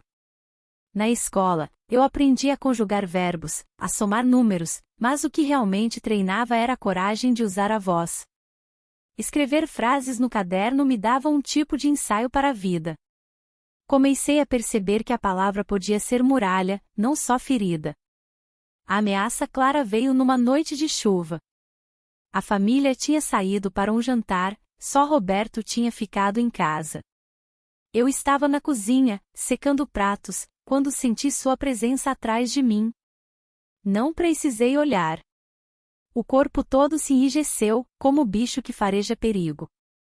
Finalmente sozinhos, ele disse, num tom baixo, quase sussurrado: O barulho da chuva batendo no telhado não abafava o som dos passos dele se aproximando. Você pensa que engana, mas eu vejo seus olhos. Você quer que alguém cuide de você. Minha mão tremia, mas continuei segurando o prato. Ele se aproximou mais, encostando no balcão. O ar entre nós ficou pesado. Não adianta fingir. Seu silêncio fala mais que 1000 palavras. Foi nesse instante que algo em mim se quebrou. Ou melhor, algo se abriu. Minha voz saiu áspera, sem ensaio. Chega, Roberto. Não encosta em mim. Ele parou, surpreso, como se não esperasse ouvir nada além de silêncio. Os olhos dele estreitaram. O quê? Vai me enfrentar agora? Meu coração batia como tambor, mas repeti, mais firme. Não encosta em mim. Eu não sou sua coisa. Por dentro eu tremia, mas por fora as palavras eram lâminas. Ele riu nervoso, deu 2 passos para trás. Você não sabe com quem está falando. Eu não respondi. Peguei o pano de prato e continuei secando, como se a normalidade fosse meu escudo. Mas por dentro, eu estava em chamas. Pela primeira vez desde criança, minha boca não tinha se calado diante do perigo. Quando Dona Eunice e o marido voltaram, ele agiu como se nada tivesse acontecido. Mas eu percebi que algo havia mudado. Eu não era mais a mesma. Na escola, no dia seguinte, contei para Dalva em pedaços. Ele tentou me cercar. Eu falei. Disse não. Ela apertou minha mão com força. Isso, Zuleide. Não para. A palavra é a sua arma. Eles contam com o nosso silêncio. Quando a gente fala, eles tremem. Naquela noite, deitada na cama estreita, percebi uma verdade dura. O silêncio tinha me protegido durante anos, mas também tinha me feito prisioneira. E falar, mesmo que fosse uma só frase, era como abrir a porta da cela. Eu ainda sentia medo, claro. Roberto não desistiria fácil. Mas algo dentro de mim tinha acordado, e esse despertar ninguém poderia apagar. E pela primeira vez eu pensei, talvez eu consiga não apenas sobreviver. Talvez eu consiga resistir. Depois daquela noite de chuva, nada voltou a ser como antes. Roberto continuava rondando, mas agora havia um limite que ele não ousava cruzar tão claramente. Eu percebia nos olhos dele uma mistura de raiva e provocação, como se me desafiasse a manter a coragem. Só que o problema é que dentro da casa não era apenas ele que me observava. Dona Eunice também passou a me vigiar com mais rigor. Ela reparava em tudo, quando eu voltava da escola sorrindo, quando eu trazia no bolso um bilhete com palavras rabiscadas, quando minha postura parecia menos curvada. Essa menina está ficando cheia de si, murmurava, achando que eu não ouvia. Mas eu ouvia, e cada palavra era como faca tentando cortar o pouco de dignidade que eu tinha conquistado. Certa tarde, enquanto eu passava a roupa, ela entrou na lavanderia e fechou a porta atrás de si. Ficou de braços cruzados, olhando-me de cima a baixo. Você acha que vai aonde com esses estudos? Vai virar doutora? Não se engane, Zuleide, você nasceu para servir. As mãos me suaram, mas eu continuei passando a camisa. Dentro de mim, a raiva crescia como fogo escondido. Quis responder, mas o medo ainda prendia a língua. O máximo que consegui foi erguer os olhos e encará-la. Ela percebeu. Não me olhe assim. Eu sou quem te dá teto e comida. Não esquece disso. Naquela noite, chorei baixinho no quarto, abraçada ao travesseiro. Não era apenas Roberto que me ameaçava. Agora era também a patroa, com seu poder de me expulsar debaixo de chuva, sem rumo. Mas a escola me deu força. Joana, minha colega, disse, eles têm medo, Zuleide. Medo de você perceber que vale mais do que eles dizem. O estudo abre caminho. Suas palavras me sustentavam quando a patroa me diminuía. Com Marta, minha amiga da rua, comecei a dividir mais da minha vida. Numa tarde, na beira da praia, desabafei: ela não quer que eu estude. Diz que eu só sirvo para limpar. Marta pegou minha mão, firme: você não é propriedade deles. Se um dia precisar, a porta lá de casa tá aberta. Esse gesto, simples, me deu uma sensação de pertencimento que nunca tinha experimentado. O clima na casa, porém, ficava cada vez mais pesado. Dona Eunice começou a dar ordens mais duras: limpe de novo, não ficou bom. Passe essa roupa outra vez. Eu fazia, mas sabia que não era pela sujeira, era pela vontade de me quebrar. Roberto, por sua vez, aproveitava os momentos em que a mãe não via para soltar frases venenosas: você pensa que alguém vai acreditar em você contra a palavra da família? Era um cerco. Mas eu já não era a mesma menina que chegou com a cabeça baixa. A escola, Marta, Joana e Dalva me lembravam todos os dias de que eu podia falar, que eu podia escolher resistir. Numa noite de domingo, sentei no quarto e escrevi numa folha: não sou escrava. Não sou muda. Eu existo. Dobrei o papel e escondi dentro do travesseiro. Era meu segredo, mas também meu pacto comigo mesma. Sabia que, mais cedo ou mais tarde, Dona Eunice encontraria um jeito de me cortar as asas. Mas pela primeira vez, eu estava disposta a não entregar minhas asas sem luta. E essa decisão, silenciosa mas firme, mudou o peso do meu próprio silêncio, deixou de ser prisão e começou a virar arma. A casa vinha rangendo fazia dias. Não era a madeira, era o clima. Dona Eunice andava com a boca fina, medindo meus passos, o Roberto, com o riso torto, rondando portas, o marido, como sempre, preferia o jornal ao terremoto.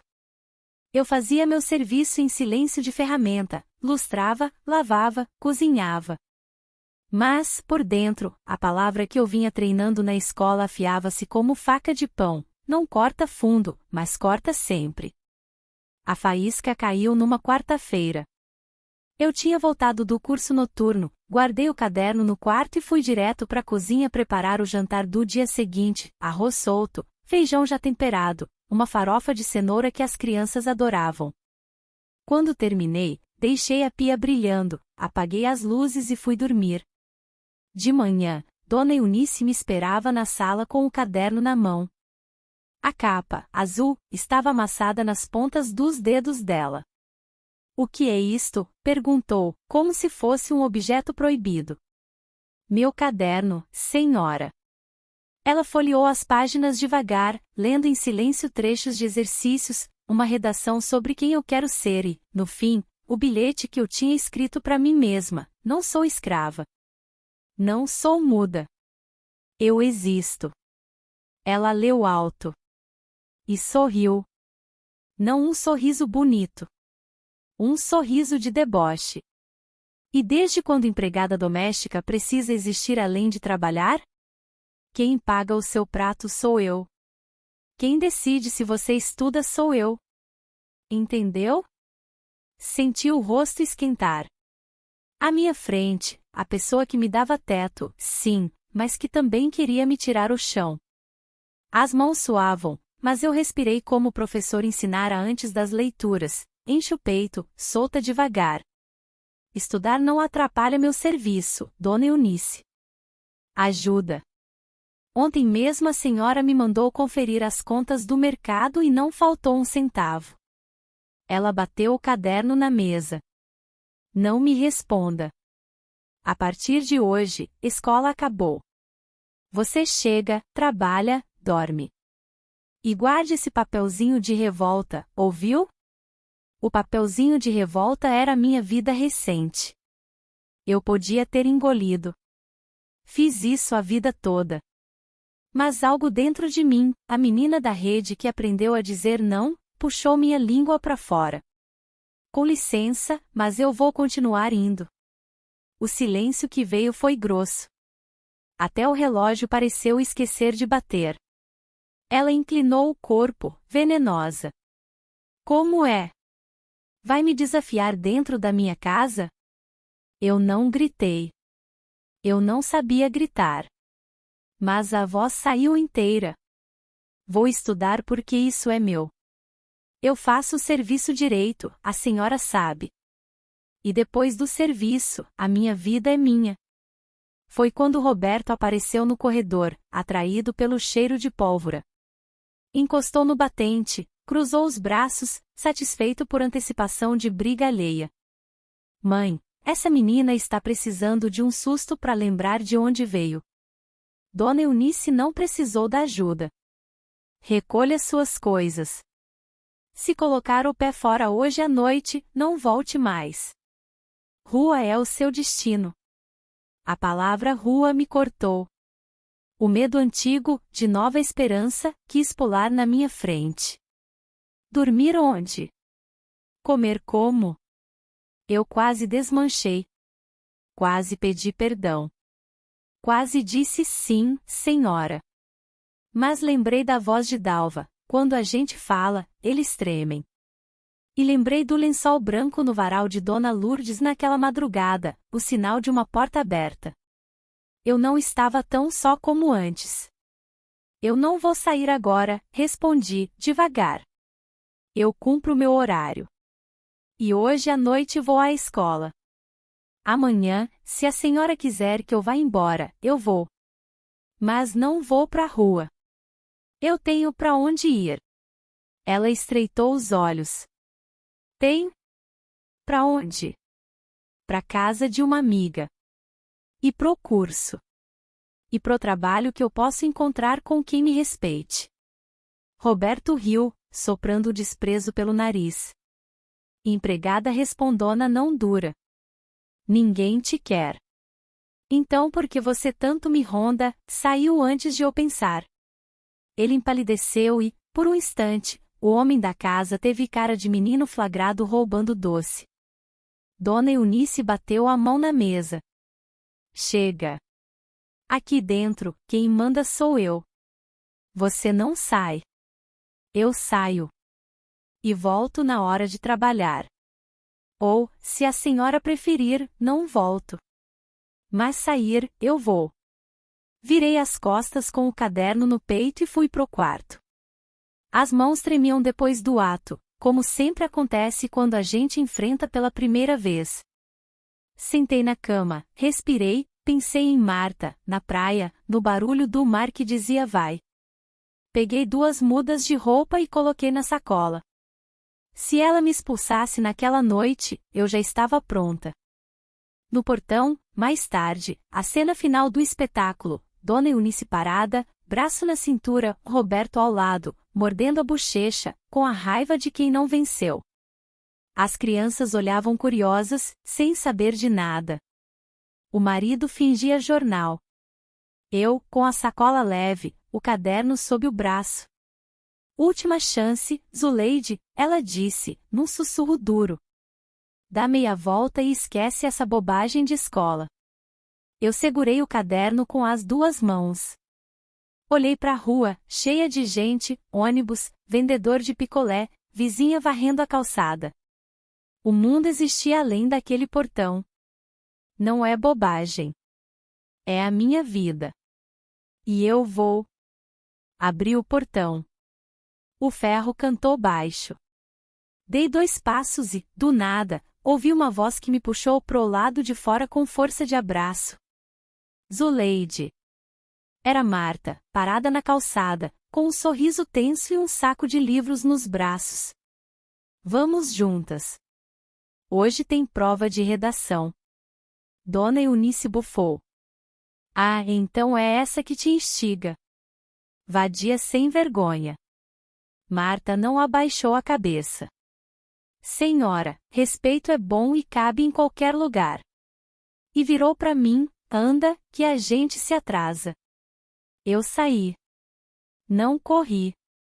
Saí andando, com a cabeça alta do jeito que eu conseguia. O portão bateu atrás de mim, o som me deu susto e liberdade ao mesmo tempo. Caminhamos até a esquina e, quando dobramos, minhas pernas começaram a tremer. Marta segurou meu braço. Respira. Você conseguiu. Eu não sei se consigo voltar para pegar minhas coisas. Se precisar, a gente volta com gente. A professora, a vizinha, quem for. Ninguém mais te encosta. Na escola, o professor nos esperava com o quadro já escrito. O tema da redação era coragem. Eu sentei, abri o caderno, e pela primeira vez as palavras vieram sem pedir licença. Escrevi sobre uma menina que atravessou uma cidade inteira com um lençol no varal como farol. Escrevi sobre uma mulher que aprendeu a existir com a boca e com o lápis. Escrevi sobre medo que vira degrau. Quando terminei, as mãos ainda tremiam, mas era outro tremor. Não o de terror, o de nascer. Na volta, já noite fechada, eu e Marta paramos em frente ao portão mais uma vez. A luz da sala acesa. O jornal dobrado. O ar gelado de casa que vigia. Eu respirei fundo. Vai entrar? Perguntou Marta. Vou. Até amanhã de manhã. Se ela me mandar embora, eu vou com você. Se não mandar, eu durmo e corro minhas coisas. Mas hoje eu entro sabendo quem eu sou. Abri o portão devagar. Dona Eunice me esperava, braços cruzados, mas sem fala. Roberto não estava à vista. As crianças dormiam. Passei por elas sem baixar a cabeça. No corredor, a casa parecia menor. No meu quarto, coloquei a sacola embaixo da cama, o caderno no travesseiro. Encostei a testa na madeira da janela e ouvi, de longe, o mar, não sei se era o mar real ou o mar que eu carregava. E disse, baixinho, só pra mim. Basta. Não era grito de guerra. Era a assinatura do meu começo. Acordei antes da casa. A luz ainda não tinha batido no quintal e eu já estava de pé, com o coração batendo num compasso que não era de medo nem de coragem, era de quem sabe que a decisão foi tomada e agora precisa aguentar. Fiz o café como sempre, varri a cozinha, deixei a água ferver. Cada gesto parecia checar se eu ainda era a mesma depois da noite anterior. Eu era. Só que com a coluna um pouco menos curvada. Dona Eunice entrou sem me cumprimentar. Passou a mão no tampo da mesa, como quem procura sujeira no que está limpo. Hoje você não sai, disse, ainda olhando a mesa. Tem armário para limpar, guarda-roupa das crianças para organizar, tapete para esfregar. Respondi sem levantar a voz, faço tudo.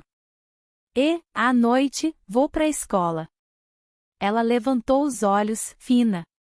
Você não entendeu. Entendi, sim.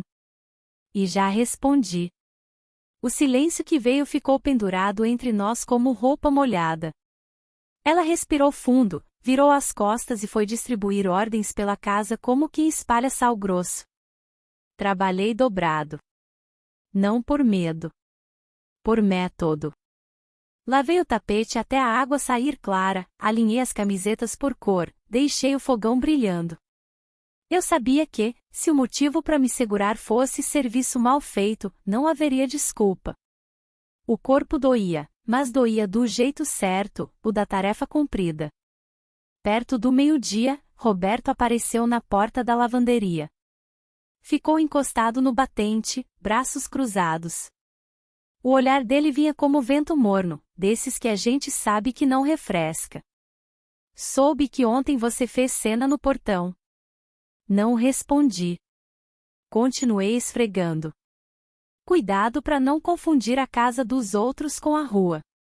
Deixei o sabão escorrer da escova, levantei os olhos. Cuidado você. Ele sorriu torto. Tá respondona, hein?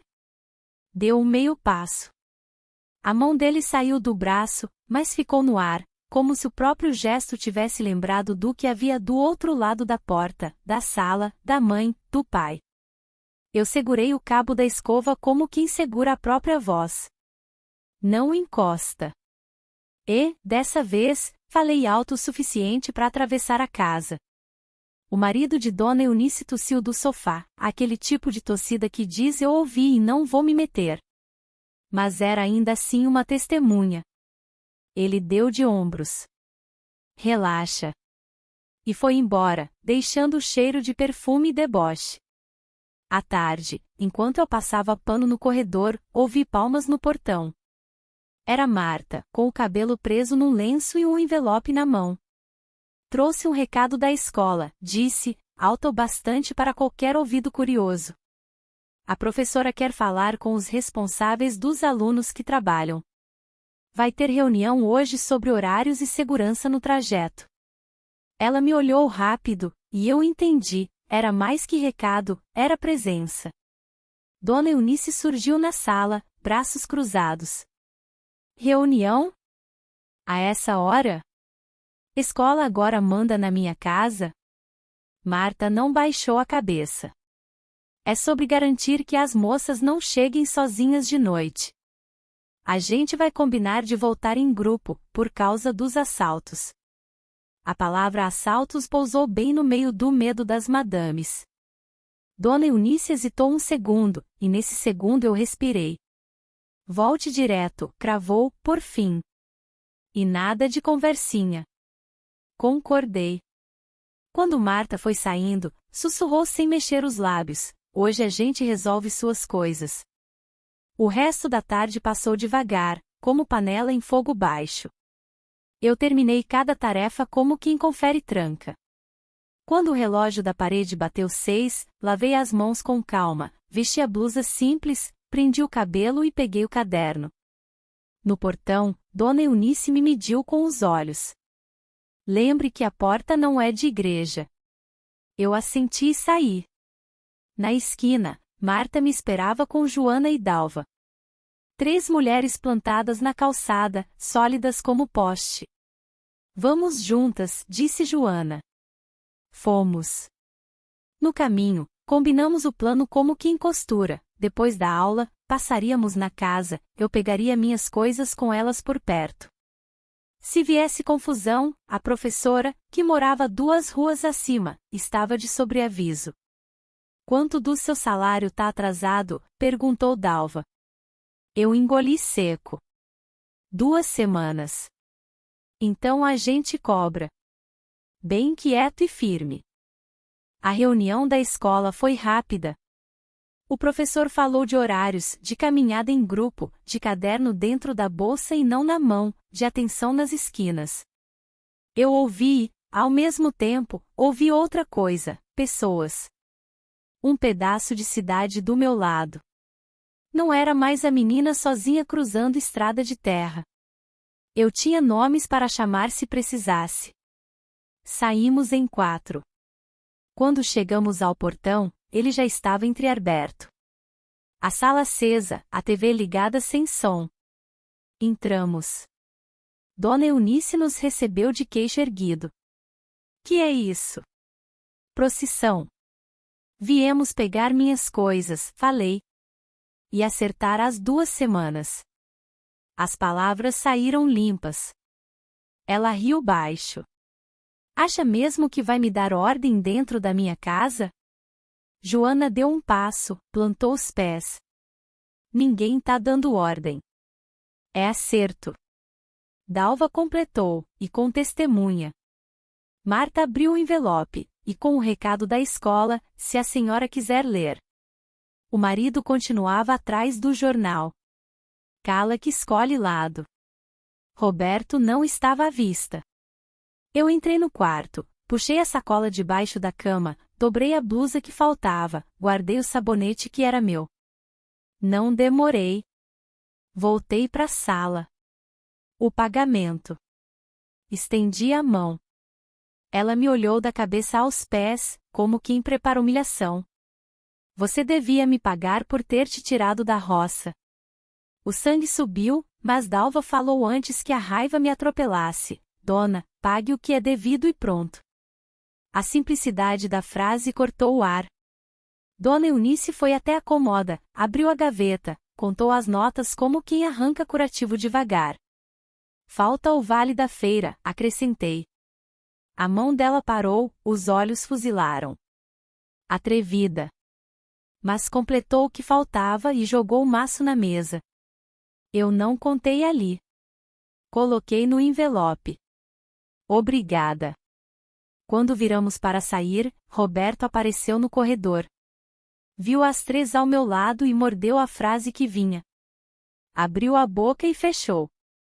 Havia algo de menino naquele gesto. Por um segundo, me vi anos atrás, parada no batente da porta do quarto dos meus pais, assistindo um homem menino obedecer uma voz doente. A diferença é que agora eu não era sombra. Eu tinha pernas firmes. No portão, Dona Eunice mandou a última seta: o mundo não é bom com gente como você. Parei só o necessário, eu já sei. Mas, mesmo assim, eu vou. A rua recebeu nossos passos como recebe chuva depois de calor. Fomos até a casa de Marta. A mãe dela, Dona Alzira, já tinha arrumado um colchonete no quarto da sobrinha. Fica aqui uns dias. Depois a gente vê um quarto de pensão bom. Eu agradeci sem discurso, só com o corpo inteiro, que desabou na beira da cama como quem chega de viagem longa.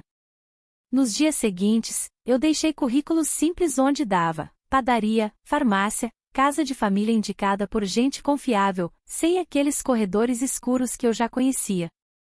A professora escreveu comigo um papel bonito, com as palavras certas, e isso me deu um tipo de armadura. Você tem referência, pontual, caprichosa, discreta, ela ditou, e eu escrevi, sentindo um calor de reconhecimento que nunca tive. Uma semana depois, apareceu trabalho: cuidadora de uma senhora viúva, Dona Celina, num apartamento pequeno em Nazaré.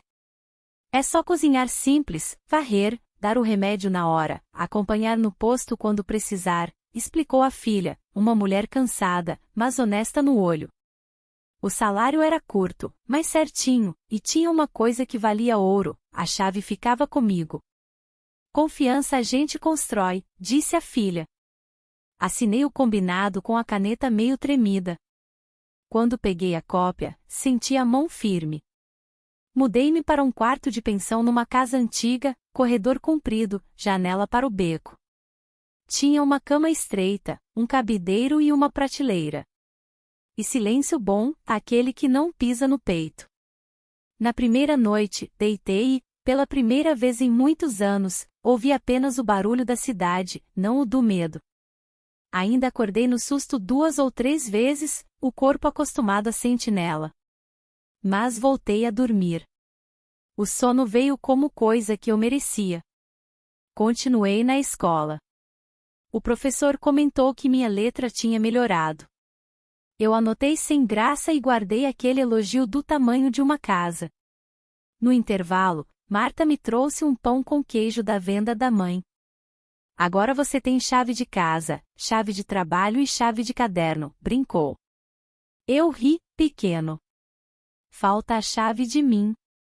Essa você já pegou quando disse basta, ela retrucou, certa. Os fantasmas não sumiram. Às vezes, na rua, um passo atrás de mim ainda me enrijece. Um perfume forte me faz recuar dentro do peito. Em noite de chuva, o corpo escuta coisas que o ouvido não escuta. Mas agora eu sei o que fazer com isso, escrevo. No caderno, conto para mim o que o corpo ainda não entende. E, devagar, a escrita vai ensinando o meu corpo a ficar. Um fim de tarde, descendo da escola, passei pela porta da mercearia do seu Antero. Um rapaz ajeitava engradados de refrigerante no caminhão. Tinha as mãos cortadas de trabalho e um jeito de perguntar boa noite olhando no olho, sem atravessar fronteira. Respondi, segui. Não era começo de nada. Era só um cumprimento que não pesava. E, naquele momento, isso me pareceu grande. Hoje, olhando para trás, eu sei, o basta não muda o mundo de fora.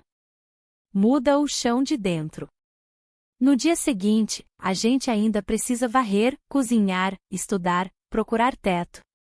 Mas a vassoura pesa menos quando quem segura é a mesma que segura a própria vida. Eu saí daquela casa com um envelope pálido e entrei numa vida miúda, mas minha. A menina que atravessou a madrugada com uma sacola no braço agora atravessa a cidade com um caderno na mochila. E, quando a noite fecha e o medo tenta assentar, eu lembro do portão se abrindo e do ferro cantando baixo. Lembro das 3 mulheres na calçada. Lembro do eu vou. Porque foi ali que começou, de verdade, a parte da minha história que não tem mais dono além de mim. Os anos foram se acomodando em mim como roupas dobradas. Não de um dia pro outro. Primeiro veio a rotina com Dona Celina, remédio na hora, sopa sem sal demais, novela 7, uma cadeira perto da janela para ver a rua. O apartamento tinha um silêncio diferente, desses que descansam. Quando ela partiu do jeito certo, mão quente na minha, respiração que foi ficando mansa, a filha agradecendo por eu estar ali. Eu chorei sem culpa. Era luto limpo, que não puxa a gente para um buraco antigo. Continuei na escola. Terminei o supletivo, ganhei um papel com meu nome inteiro e uma assinatura no fim. Guardei dentro de um envelope como quem guarda batismo. Não mudou o mundo, mas mudou meu passo na calçada. Com a letra mais firme, arrumei trabalho há alguns anos num cartório, eu organizava fila, conferia nomes, carimbava papéis. Aprendi que documento é jeito de existir perante os outros, caderno é jeito de existir perante si. Marta casou, teve 2 meninos serelepes que me chamaram primeiro de tia Zu, depois de vó Zu. O mais velho gostava de brincar com as chaves e eu deixava. Ele dizia que queria todas as portas do mundo. Eu respondia, a gente abre uma por vez. Joana mudou-se para mais longe, mas sempre mandava cartão no Natal. Dalva virou cozinheira num restaurante pequeno, de vez em quando, eu ia lá comer muqueca no domingo e pegar o abraço que a semana exige. Com o tempo, juntei o suficiente para sair da pensão e alugar uma casinha miúda em plataforma, quarto, sala, cozinha, um pedaço de quintal. Plantei coentro num latão, prendi uma figa na porta, comprei uma rede nova. Na varanda, uma cadeira de plástico e uma mesa onde cabe o mundo, o bule de café, o pão amanhecido aquecido na frigideira, meus cadernos já gastos. De manhã, a maresia chega como recado antigo, e eu respiro como quem aprende de novo. Voltei a trabalhar de cuidadora de vez em quando, porque mão que aprendeu a cuidar sente falta de ofício. Mas agora escolho. Digo sim quando o olho do parente brilha a respeito, digo não quando o tom vem torto. Também ajudo na escola do bairro, lendo com as mulheres que estão começando, sa. Quando elas travam, eu conto do dia em que a mão tremia e a voz não vinha. A gente ri. Depois, a letra sai. Sobre Nova Esperança, quase nunca falo. Às vezes, no ônibus, o letreiro pisca nomes de cidade do interior e meu coração dá um pulo bobo, como quem acha que vai encontrar um passado sentado ao lado. Não vou. Não fui. O mais perto que cheguei foi uma carta de Dona Lourdes, muitos anos atrás, escrita torta, notícia pouca. Seu pai foi ficando fraco, Zuleide. A bebida levou o resto. Partiu numa tarde mansa, sem barulho. Fui eu quem fechou os olhos. Li no banco da praça, o papel tremendo entre os dedos. Não houve raiva nem alívio. Houve uma coisa que não tem palavra, um peso antigo que, de repente, assentou no chão. Não romântico que passou. Não embelezo. Houve maldade e houve fraqueza. Minha mãe tinha sede de poder que a doença corou como coroa, meu pai acreditou que amar era ajoelhar até quebrar a coluna. A criança que eu fui aprendeu, cedo demais, a caber onde não devia. E, mesmo assim, eu digo, eu não sou feita daquele quarto. Eu saí pela porta dos fundos, atravessei a avenida, peguei ônibus lotado, aprendi a escrever meu nome em letra cursiva, aprendi a dizer não sem pedir desculpa, fiz amizade com gente boa, ergui uma casa com figa na porta e coentro no latão. Isso é meu. De vez em quando, chove de noite. O barulho me traz memórias como o vento que empurra folha por debaixo da porta. O corpo ainda reage, fica em guarda. Eu acendo a luz da cozinha, passo café, sento na mesa e escrevo. Escrever é o meu jeito de dizer ao corpo que a madrugada de hoje não é a de ontem. Às vezes, também fico só ouvindo gotejar e converso com a menina da rede. Dorme, que agora quem vigia sou eu. Se me perguntam por que conto esta história agora, com 74 anos e joelho que estala quando levanto, digo que tem coisas que a gente só consegue dizer quando a vida já provou que a gente não é só aquilo. Conto por mim, para ajeitar dentro, conto pelas outras, para acender vela no caminho. Tem moça que me escuta e baixa os olhos, tem senhora que suspira, tem menino que não entende nada e pede pão com manteiga. Tudo certo. História é semente, cai onde tiver de cair. Eu não tive filhos de sangue. Talvez eu não tivesse corpo para esse tipo de coragem. Talvez escolha. Mas tenho netos de coração, e neles eu exercito a alegria de ser avó, conto causos, ensino a fazer tapioca fininha, brinco de adivinhar formato de nuvem. Quando algum deles pergunta por que eu guardo tantas chaves numa argola, respondo, para lembrar que porta fechada não é o fim. É só trabalho. Um dia desses, o rapaz da mercearia, não aquele do caminhão antigo, outro, mais novo, me ajudou a carregar as compras até a esquina. Dona Zu, a senhora é corajosa, disse, sem motivo aparente. Ri. Coragem é palavra grande demais para mim. O que eu tive foi teimosia de seguir andando. Coragem talvez seja só isso, continuar quando a perna quer desistir. Eu sobrevivi. Mas sobreviver não apaga nada. Eu sobrevivi, mas a menina assustada ainda mora aqui, só que agora ela tem colo. Eu sobrevivi, mas às vezes o cheiro de um perfume me faz voltar à noite errada, então eu abro a janela, deixo o ar entrar, e volto para hoje. Eu sobrevivi, mas sei que a ferida gosta de silêncio, por isso eu falo, eu escrevo, eu ensino a ler, eu ouço outras. Eu sobrevivi, mas aprendi que amor que pede prova que dói não é amor, é corrente. E corrente a gente não usa, a gente quebra. Se um dia você, que me escuta, se vir diante de uma porta que dizem que não abre, procure a sua chave. Às vezes ela é uma amiga com lenço no cabelo, às vezes é um professor com giz, às vezes é a própria palavra basta presa na sua garganta. Puxe! Ela vem. E quando vier, não espere que o mundo faça festa. Dê você o primeiro passo. O chão treme, eu sei. Mas depois firma. Agora já é tarde. A casa cheira a café frio e a sabão de cocô. Ouço os meninos de Marta rindo no beco, o pregão do vendedor de picolé, um rádio distante cantando uma moda velha que meu pai gostava. Vou fechar a porta, não para me trancar, para descansar. Amanhã tem feira, coentro para plantar, aula na escola do bairro para ajudar. A vida, graças a Deus, virou coisa de todo dia. E, se a chuva vier de madrugada, eu acendo a luz. Porque o escuro que me cercava não manda mais aqui dentro. O que manda é o meu eu vou, repetido em voz baixa, como reza que dá certo.